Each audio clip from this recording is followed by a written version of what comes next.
आज हम आपको माइक्रोसॉफ्ट एक्सेल के कुछ बेसिक टेक्स्ट वाले फॉर्मूले अप्लाई करना सिखाएंगे, कैसे उन्हें यूज़ करते हैं। तो आइए शुरुआत करते हैं।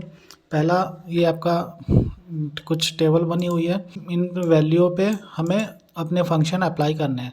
हमारे फंक्शन कहाँ पे होते हैं? अपने फॉर्मूला टैब में गए, यहाँ पे एक टेक्स्ट आपका टैब आता है। टेक्स्ट में ये देखिए बहुत सारे टेक्स्ट के फॉर्मूले हैं, अलग अलग फंक्शन है। इनको कैसे यूज़ करते हैं एक एक करके आइए सीखते हैं। पहला लेते हैं BASTTEXT। ये क्या करता है?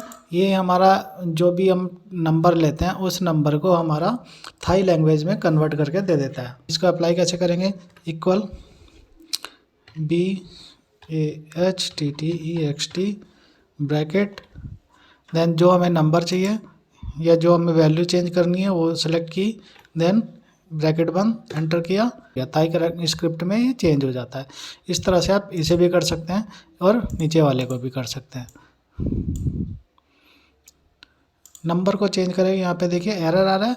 ये करेक्टर, ये वर्ड है, वर्ड को चेंज नहीं करेगा, केवल नंबर को चेंज करेगा थाई स्क्रिप्ट में। ये होता है हमारा BASTTEXT फंक्शन।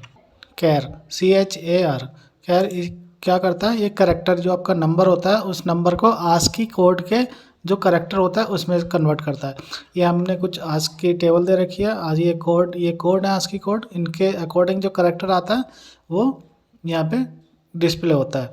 देखिए जैसे हमें मान लीजिए एक प्रिंट करना है। ए प्रिंट करने के लिए हमें क्या चाहिए होगा?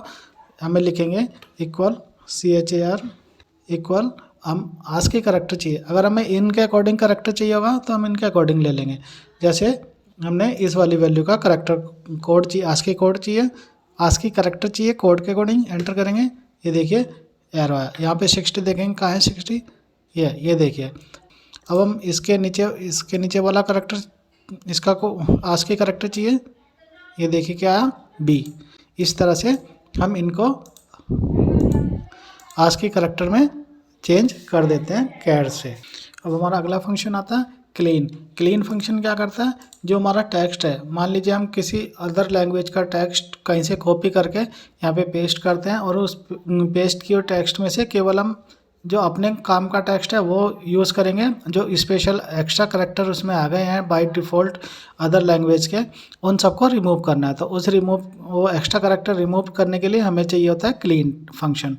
ये टेक्स्ट है, यहाँ पे ये दिख रहा है, ये एक स्पेशल ये सिंबल सा बना हुआ, ये यहाँ पे 2 सिंबल, इनको रिमूव करने के लिए हम क्लीन फंक्शन यूज़ करते हैं।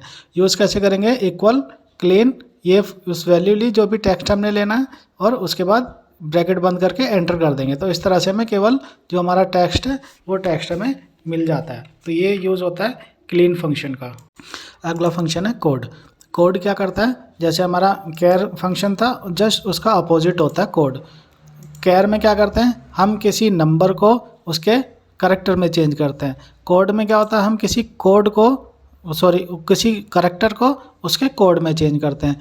कैसे? जैसे मान लीजिए ये हमारा ये वाला कोड था 66, ये किसका कोड था? B का। अब हमें चेक कैसे करना? देखिए इक्वल कोड ब्रैकेट, यहाँ पे टेक्स्ट लिखेंगे जिसका हमें आस्की कोड चाहिए। तो हमें एक करेक्टर लेना है, अपना सिंगल करेक्टर हमारा B। चेक करेंगे, डबल कोट के अंदर B लिखा, देन ब्रैकेट, एंटर किया, ये देखिए 66 आ गया।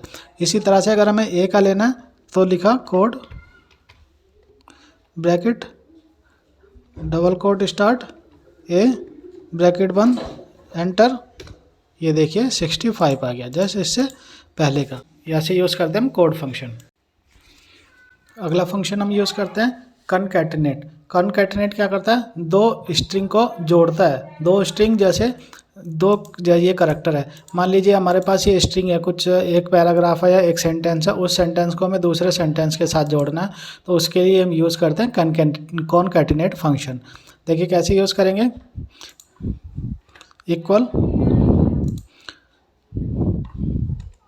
इक्वल लिखा कॉनकैट, CATENATE ब्रैकेट, पहला टेक्स्ट ये, कोमा, दूसरा टेक्स्ट ये, देन जितने भी टेक्स्ट हम ऐड करते जाएंगे कॉमा के बाद उतने हम सेलेक्ट करते जाएंगे। तो ब्रैकेट बंद, जब हम लास्ट हमें इतना ही करना तो ब्रैकेट बंद कर देंगे, देन एंटर करेंगे। ये देखिए दोनों टेक्स्ट हमारे ऐड हो गए। इस तरह से हम करते हैं कॉनकैटिनेट। इसी तरह से अब ये हमारे 2 नंबर है, अब इन 2 नंबर को हम एज ए स्ट्रिंग मान के, एज ए करैक्टर मान के हम इनको ऐड करेंगे। तो ऐड कैसे करेंगे देखिए, इक्वल CATNAT ब्रैकेट पहला करैक्टर, देन कॉमा दूसरा करैक्टर, देन ब्रैकेट बंद, एंटर करेंगे। ये देखिए 25 60, ये 25 और ये 60 इस तरह से ऐड हो गया दोनों। ये हमारा तीसरा भी यहाँ पे ऐड होके आ गया। इस तरह से हम यूज़ करते हैं कॉनकैटिनेट फंक्शन। अगला फंक्शन आता है डॉलर। डॉलर क्या करता है, ये आप करेंसी में डिस्प्ले करता है। जैसे जो आपके सिस्टम की बाय डिफ़ॉल्ट लैंग्वेज होगी, जो उसका रीजन होगा, जो वहाँ की करेंसी होगी, उसमें चेंज कर देगा। देखिए कैसे यूज़ करेंगे, हमने लिखा equal $, DOLL dollar, then bracket, पहले नंबर पूछेगा, मान लीजिए 78, देन कॉमा, उसके बाद ये पूछेगा डेसिमल, कितने डेसिमल के बाद, जैसे आप लिखते हैं 78 रुपये 76 पैसे, तो डॉट के कितने 76 में 2 डिजिट आए, तो डॉट के बाद कितने डिजिट आने हैं वो यहाँ पे पूछेगा। तो मान लीजिए हमें 2 डिजिट चाहिए, देन ब्रैकेट क्लोज, और हमने एंटर कर दिया। ये हमारा आ गया 2 डिजिट में, इसलिए इस तरह से करेंसी आ गई। देखिए इसको हमें चेंज करना, तो इक्वल $, ब्रैकेट, ये वैल्यू हमने सेलेक्ट की, कॉमा, कितने डिजिट तक चाहिए, 2 डिजिट तक चाहिए, एंटर किया। ये देखिए हमारा 66 में ये चेंज हो गया। ऐसे नीचे करेंगे, ये 66 था, इसको भी इसने चेंज कर दिया। इस तरह से हम यूज़ करते हैं अपना डॉलर फंक्शन। हमारा अगला फंक्शन है एग्जैक्ट। एग्जैक्ट फंक्शन हमारा क्या करता है, 2 वैल्यू का चेक करता है। 2 वैल्यू अगर हमारी दोनों वैल्यू सेम है, चाहे वो आपका नंबर हो, चाहे वो आपका करैक्टर हो, चाहे आपका वो सेंटेंस हो, चाहे आपका वो वर्ड हो, उन 2 वैल्यू को चेक करेगा। अगर वो दोनों वैल्यू सेम है हर तरह से, वो सारे चेक करके आपको ट्रू या फॉल्स में रिजल्ट देता है। इसको यूज़ कैसे करेंगे देखिए, इक्वल एग्जैक्ट EXACT ब्रैकेट, ये पूछ रहा है यहाँ पे पहला टेक्स्ट मान लीजिए ये हमने लिया, देन कॉमा, देन अब आ गया ये दूसरे टेक्स्ट, सेकंड टेक्स्ट हमारा ये है, तो इस पर ब्रैकेट बंद किया, एंटर किया। ये देखिए दोनों अलग अलग है तो इसने रिजल्ट दिया फॉल्स, दोनों सेम होते तो रिजल्ट देता ट्रू। देखिए केवल यहाँ पे इसने ट्रू दिया, यानी कि ये दोनों हमारे सेम है। अगर हम इसको भी 45 कर देते हैं, देखिए यहाँ पे हमारा ट्रू हो गया। तो जो वैल्यू 2 हमारी सेम थी वो सेम उसने ट्रू दे दिया, जहाँ पे दोनों अलग अलग है वहाँ उसने फॉल्स दे दिया। इस तरह से हम यूज़ करते हैं एग्जैक्ट फंक्शन। हेलो दोस्तों, अब अगला फंक्शन हम देखते हैं फाइंड। हम फाइंड फंक्शन कैसे यूज़ करते हैं अपने एक्सेल में, उसके लिए देखिए कैसे यूज़ करेंगे। मान लीजिए ये आपके पास कोई टेक्स्ट लिखा है, इसमें आप ढूंढना चाहते हैं किसी करैक्टर की पोजीशन कहाँ पे पोजीशन है, कहाँ पे वो लिखा है। तो देखिए जैसे मान लीजिए ये है, इसमें हमें कोई फाइंड करना है, तो हम स्टार्ट करेंगे इक्वल फाइंड, देन ब्रैकेट। अब हमें कौन सा टेक्स्ट फाइंड करना है तो उसे कोड में लिखेंगे। पहले मान लीजिए आपको आई फाइंड करना, आई कोड बंद, किस टेक्स्ट में चाहिए, इस वाले में चाहिए। देन कहाँ से आपको स्टार्ट करना है, कौन सी पोजीशन से करना है, मतलब एक स्टार्टिंग पोजीशन 1 होती है, 1 से लेके आप किसी भी पोजीशन के बाद से स्टार्ट कर सकते हैं। मान लीजिए हमें स्टार्ट करना 1 से ही स्टार्ट करना, ब्रैकेट क्लोज, एंटर किया। ये देखिए आई हमने स्टार्ट किया था तो हमारा पहला उस पर आई आ गया, ठीक है। ये हमारा इसकी पोजीशन इसने दे दिया। इस तरह से हम करैक्टर फाइंड करते हैं। दूसरा कर लेते हैं इक्वल फाइंड ब्रैकेट। अब मान लीजिए हमें कुछ फाइंड करना, ए फाइंड करना, स्मॉल ए,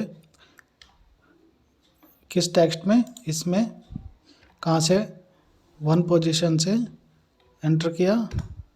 देखिए 4 1 2 3 4, ये 4th पोजीशन पे क्या है ये लिखा है। तो इस तरह से ये कैरेक्टर जो पूरा सेंटेंस है उसमें जो एक इंडिविजुअल कैरेक्टर आपको चाहिए उसकी पोजीशन यहाँ से फाइंड हो जाती है फाइंड फंक्शन के थ्रू।